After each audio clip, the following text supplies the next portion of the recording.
সকালবেলায় গিয়েছিলাম morning duty. ফেরার সময় ভিডিও করার কথা মনে পড়লো। সকালবেলায় এতটাই ব্যস্ত তার মধ্যে গিয়েছিল, তাই তেমন খেয়াল ছিল না। আজকে ফেরার পথে এই রাস্তাটা দিয়ে ফিরলাম, আর এখানে রোডের একটা কনস্ট্রাকশনের কাজ হচ্ছে।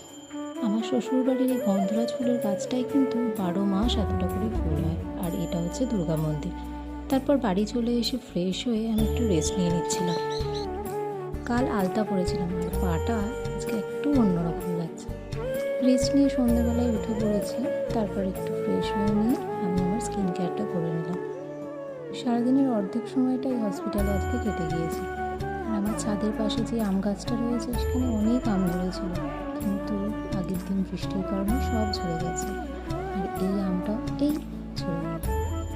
এই গাছের আমগুলো কিন্তু খুব মিষ্টি হয়, তাই আমগুলো পড়ে যেতে আমাদের সবারই বেশ মন খারাপ ছিল। তারপরে রাতে ভিডিও করা হয়নি, কারেন্ট ছিল না আর ফোনে চার্জও ছিল না। পরের দিন সকালে আবার মর্নিং শিফটের জন্য বেরিয়ে পড়েছি, বাসে উঠে পড়েছি। যেহেতু সানডে ছিল তাই বাস পুরো ফাঁকা ছিল। হসপিটালেও চলে এসেছি আর আমি এখানে রেডি হয়ে ডিউটিও জয়েন করে